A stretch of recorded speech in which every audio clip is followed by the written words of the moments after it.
Welcome. This is the Women's Basketball Wednesday Spotlight, presented by Rising Coaches, the largest coaching tree in basketball, where your logo and level doesn't define your importance. For just $10 a month, you can become a member of Rising Coaches for more relationships, development, and opportunities at risingcoaches.com. Today, I want to feature Brittany Brown, who's the associate head coach at the University of North Texas. Coach Brown, welcome to the show. Thank you. Thanks for having me. I'm excited Oh, to be here. yeah, no, I'm excited you're here too. Get this plane off the ground now, and Yeah. just excited about your perspective and what you bring to the program. Now, Coach, if you can give us a quick breakdown of your uh, progress and your progression within the professional ranks in coaching. Yeah. I know I feel like I've been in coaching like forever now, which is crazy, but I was fortunate enough to be able to get into coaching from the college that I played at, the Okay. university that I was at. So I played basketball at the University of Oklahoma. And then as soon as I graduated, I tore my ACL. So I wasn't going to be able to go and play after college. That was going to be like my fourth or fifth knee surgery by then. So Wow. yeah, so I was like, well, I think God's trying to tell me something. Maybe I need to Yeah. go a different route, go a different path. And I was fortunate enough that my head coach at the time, Sherry Cole, had an opening on our staff for a video coordinating position.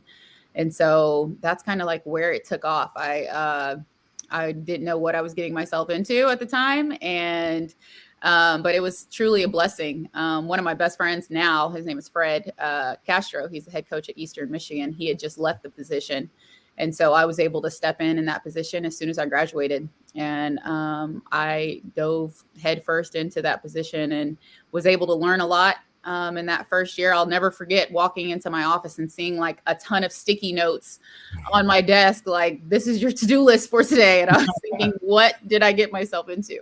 Yeah.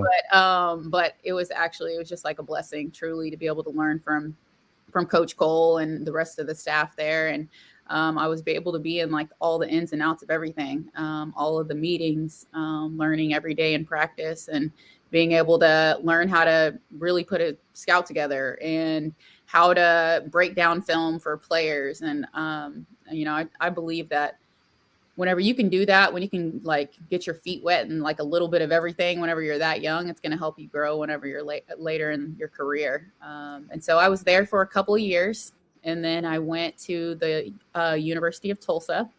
And so I was at Tulsa for 4 years under a great head coach, and Coach Matilda Mossman. And she actually coached me in high school, which Wow. was crazy. So I had a relationship with her previously as well, and still to this day have a relationship with her. And I was able again to be the recruiting coordinator there. And so then I was doing something different than what I was able to do at the University of Oklahoma. Surrounded by great coworkers at that place, and we were fortunate enough to go and win a championship there and go to the NCAA tournament. And so I was fortunate enough whenever I was at Oklahoma to be able to go to the Final Four and NCAA tournaments and Wow. just kind of see what it's like to be on that level. And Yeah. so it's just something that I think that everybody aspires to be whenever they get into coaching, or aspires to do when they get into coaching. Yeah. And so whenever I got to do that, and then we got to the Tulsa and we were able to go to the NCAA tournament there in our second year, was really fun. It was fun for the players that were there, and it was just a good experience. And so from Tulsa, I went to the University of Nebraska. The University of Nebraska, I was the recruiting coordinator there. It was a lot colder than people actually say it is, Uh-uh. than people say it is. But I worked for a tremendous head coach in Connie Ori, who I think is a genius when it comes to the game of basketball at X's and O's and breaking down film. Really just thinking about the intricacies of whenever you're breaking something down in film, and not letting anything slip through the cracks. Yeah. So I learned a ton from her in that way, and from another coach there at the time, whose name was Amy Stevens. She helped me grow tremendously as well on the court. And she's still one of my friends to this day that I can call anytime. So, but then from the University of Nebraska, I went to TCU, and I was at TCU for the last 7 years. Long time, long time, but Texas is a great place. It's a place that I've always wanted to be from whenever I was younger, and now I'm fortunate enough to be here at North Texas, and keep this thing going. Awesome, coach. So, Yeah. that whole spectrum of what you just laid out for us is super impressive because there's those opportunities you got to see kind of the full menu of what's Yeah. available Right. and kind of like moving forward, be able to be of assistance to many people who are wanting to get into the game Yeah, and, for sure. and say, I really want the opportunity to be a college coach. Well, you can help them to see here's where you start. Here's where you can start. Some people get start with a silver spoon in their mouth, Yeah. but if not, here you go. I know exactly. Here's somewhat of a blueprint.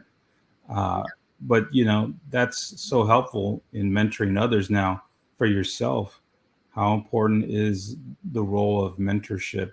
You know, as far as your career is concerned, because you here again laid out all these experiences and stuff some people dream about doing, Yeah. and you've already had it in your short career because you still got a long ways to go. How important has mentorship been in that? Oh, it's been huge. I think you'll probably hear me talk a lot about people, and the Mhm. people that you surround yourself with, I think is so important.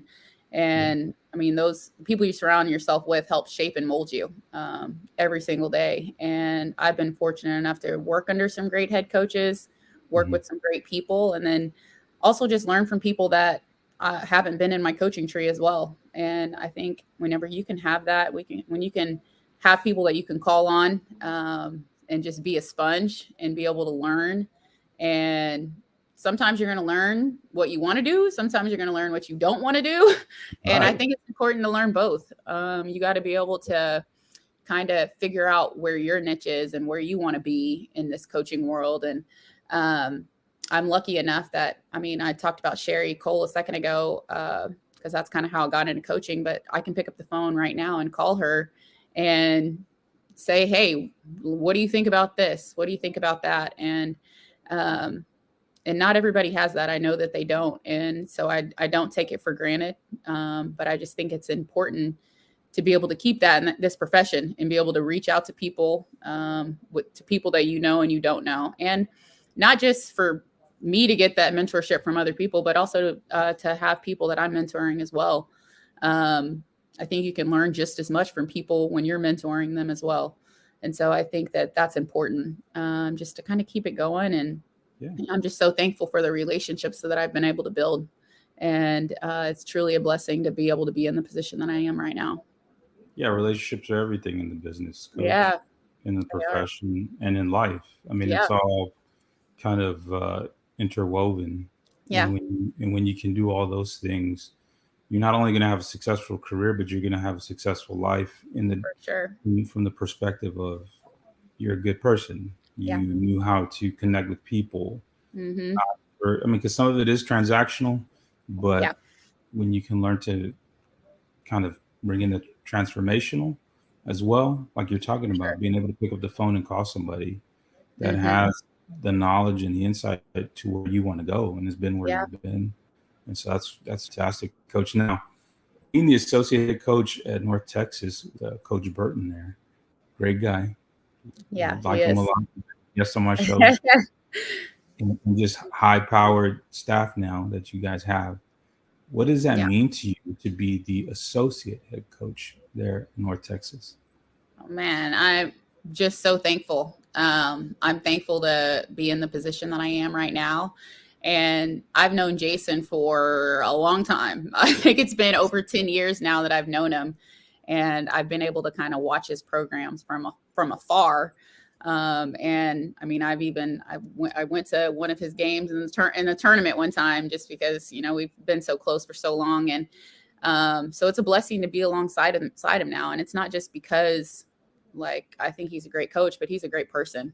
Yeah, He's family oriented, and that's something that's important to me, is family. And he does a lot of things based off of his faith, and that's important to me. And so I knew in my next job that I took, I wanted to be with somebody that I knew and somebody that I knew aligned with the things that I align with. And so I just know that the people here are right. Like I said before, I think that we can go and we can do great things here. And I'm excited to build it back with him. And I think one thing that was with Jason, whenever he hired me, was I think he was trying to get the right people. He was like, I want to get this staff right. And whenever he said he wanted to get this staff right, I knew that we were going to have a chance to be really successful, and not just being able to be here and be an associate head coach here with Coach Burton, but also like this staff is amazing.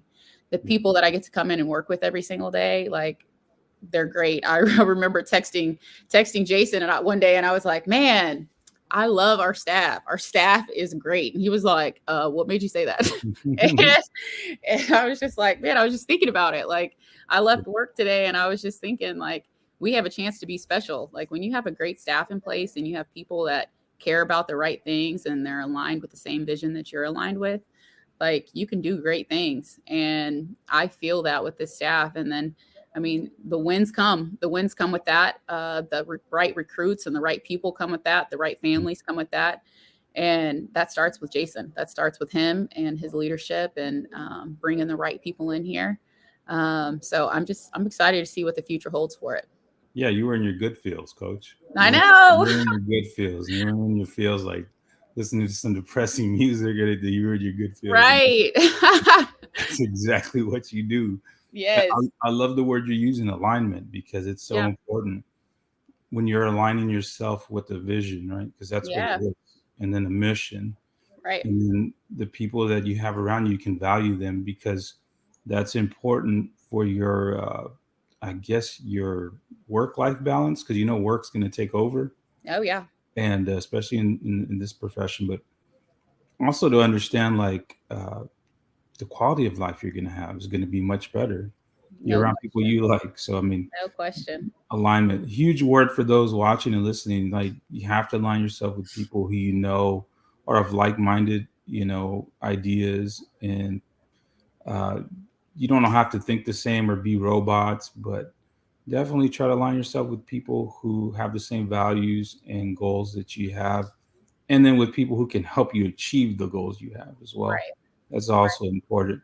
Now, Coach, culture, right? We hear a lot about culture, we hear about environment, atmosphere of a program. How do you see that being built throughout your career and moving forward? Yeah, I think I talked about it just a little bit ago, actually, but culture starts with the people. Yeah. It starts with the people that you surround yourself with. It starts with what you allow in your culture.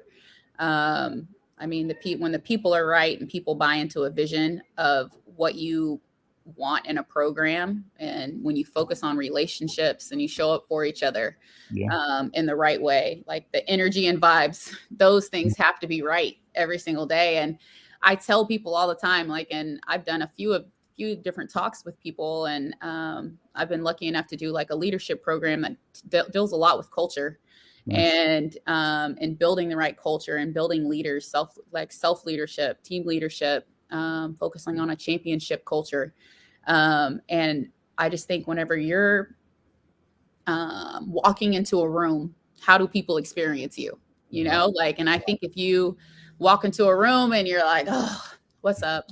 How are you? People don't really vibe off of that. But when you walk into the room and you have a good vibe about you, a good energy about you, people are drawn to that. They're attracted to that. And so I think, you learn that as you go. You learn that as a player, you learn it as a coach.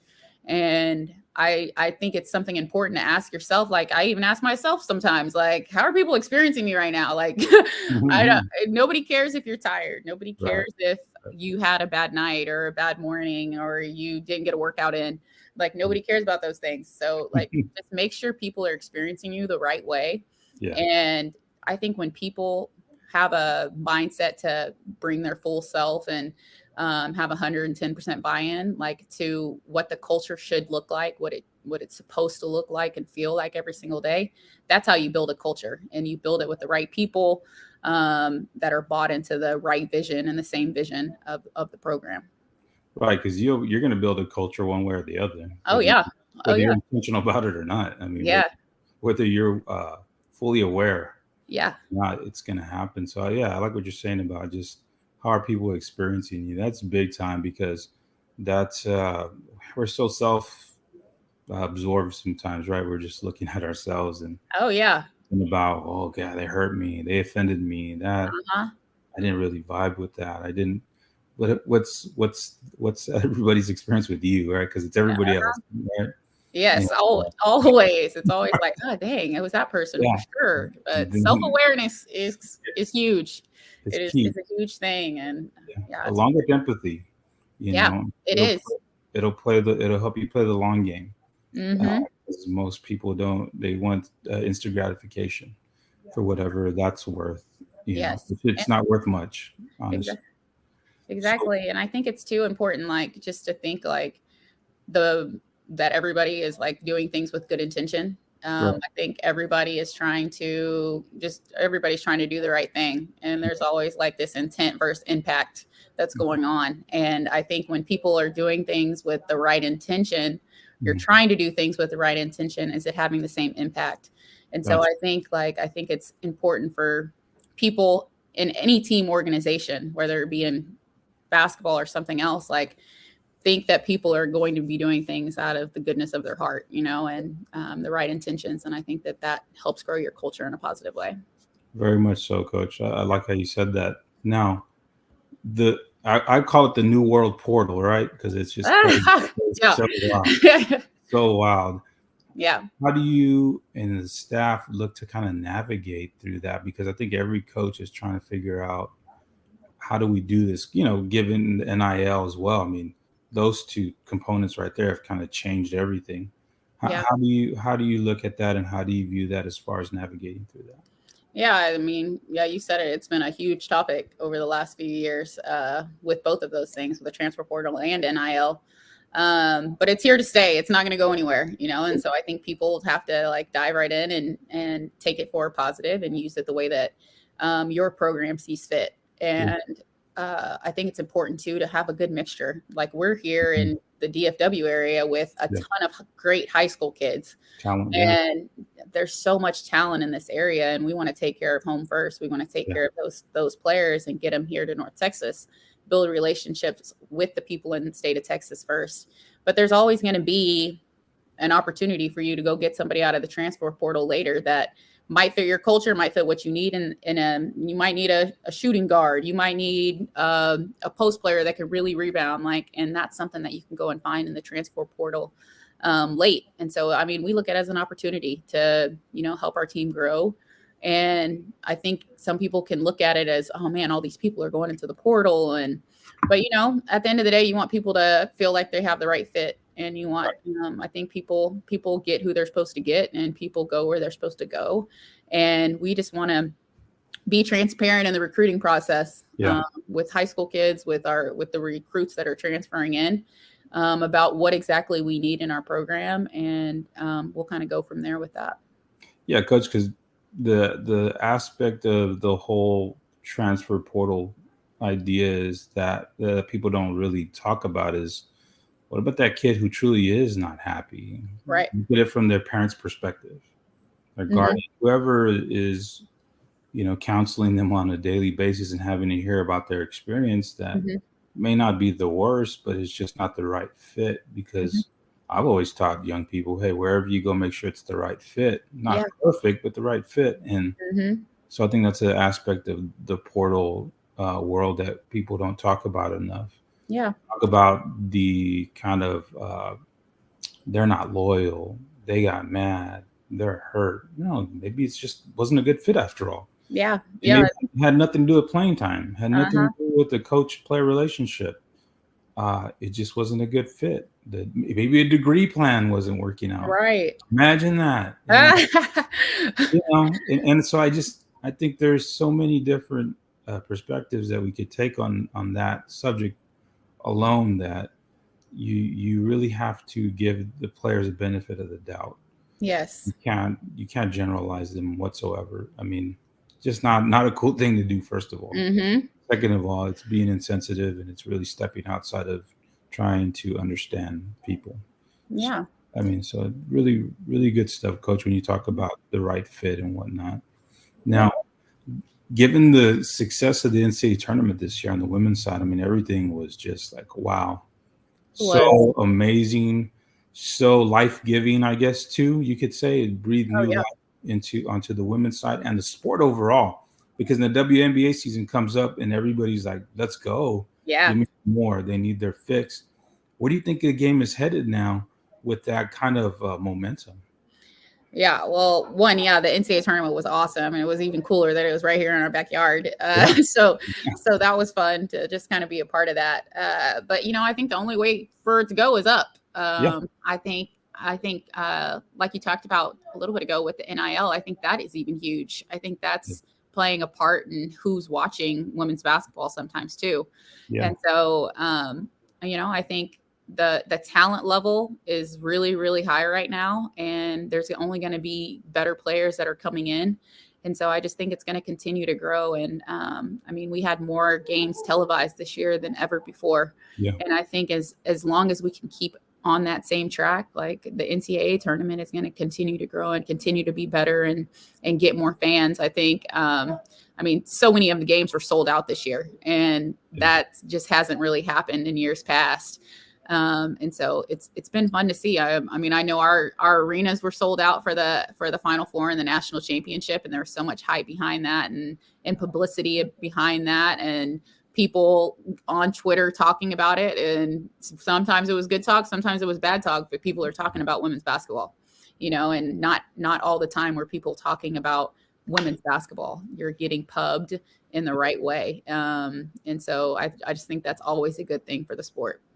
Yeah, the more attention you get, the better. Right. You said some of it wasn't positive, some of it wasn't positive, and I would just say to those people who have a negative view on the women's game, or don't compare it.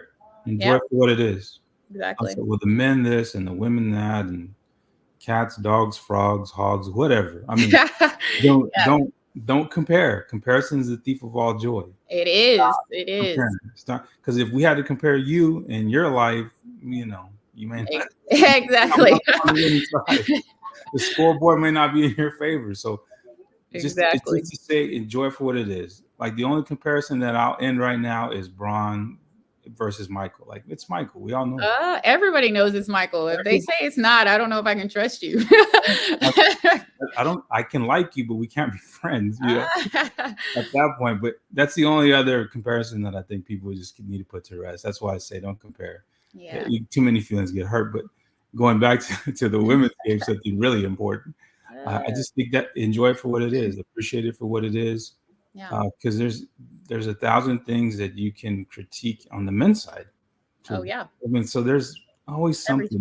Yeah. Give these kids their opportunity. I say kids because I'm not a kid anymore, a young person, but give these individuals, these human beings, their platform and their time to shine. And that's it. You don't like it, stay home. Don't watch. Go look at the wall. Do something. But anyway, I get pretty passionate about that whole idea of comparison. But Coach, how can coaches better serve their staffs? Because your staff is everything. You're the person sitting next to you, in the locker room, in the office. How can coaches better serve? I guess I should say each other, going through a whole process of a season. Yeah. I think it's important for people to be honest and transparent with each other. I think it's important for people to get to know each other and know what their personalities are like. Not just in a work setting, but outside of work, know what's going on in somebody else's day and how they function, know what kind of makes them tick. I think that can help you figure out how that person works, how that person vibes every day. But I think two things that are really, really important is like when a staff, everybody individually has like a clarity of their vision and a clarity of their role. And when you do that, I think it's easier for people to kind of figure out, this is what I'm supposed to be doing. And I know what the next person's supposed to be doing. They know what I'm supposed to be doing. And it helps hold people accountable in that way a little bit. And it helps people feel valued as well. I think that's important. Like, I think it's important when people know, like, this is what I'm doing, this is where I'm going, and you feel valued in your role. I think people can serve each other better in that way.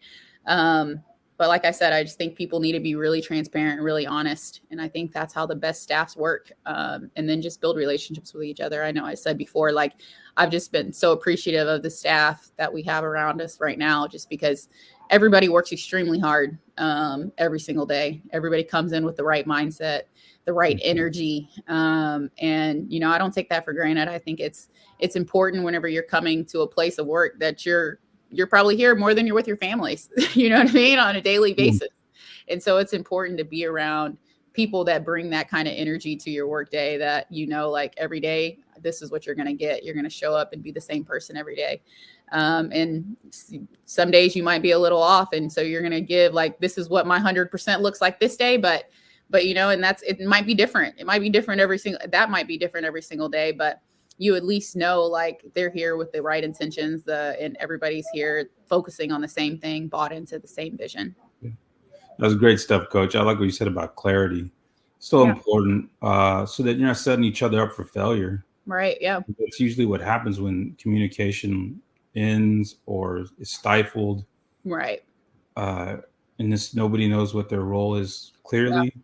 Then you have too many managers and not enough putting the work in. And so really important. I like how you put that, because I've always liked to, when I have a staff set up, it's made up of people who I like.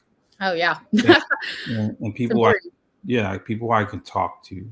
Mm-hmm. I can be maybe not so bluntly honest, but I gotta have a couple of those on the staff that I can be, because I want that in return. It's reciprocal. Oh yeah, for sure. It's not something that is just one-sided. So definitely good stuff. Now, Coach, my last question. Do you have any encouragement for the coach out there that's struggling with either with the business end, the schedule, the time? I mean, because within the grind of a season, within the grind of a career in this profession, people can get discouraged. What would you have for them to encourage them? Yeah, you know, I think, it is. It's a lot of hours that you're putting in every single day, and it's a commitment to, you know, the team and the players and these student athletes. But I would just say, don't lose yourself, you know, be you. Don't let the business change you. Like, the game's always going to change. We've seen that just over the last few years, and the business aspect of it might be different, but as long as you can, like, stay true to who you are and what you value, I think you're always going to be able to find joy. And that's what people really want, is to be able to find joy, you know, and be passionate, continue to stay passionate about what you're doing. And if you're around the right people, you continue to be yourself, then I think you have a chance to just stay in this profession for a really long time. If you surround yourself with that. And so I would just, you know, don't let anything change you. Know who you are, be who you are, and surround yourself with the right people, and you'll be okay. Coach, self-awareness, joy that nobody can take away because they didn't give it to you. Exactly. Great stuff. Exactly. Coach Brown, I appreciate you so much for joining us. I know it's been insightful, and I think everybody will be better because of today. So here again, I thank you for your time. Yeah, thank you. Thank you for having me. It was fun. Everybody watching, listening, just want to remind you, for just $10 a month, you can become a member of Rising Coaches and really get to the networking and connecting with the right people, mentorship, like we talked about even on this episode. $10 a month, risingcoaches.com. Get in where you fit in, catch the wave, because it's growing and growing every day. And so we appreciate you, and thank you for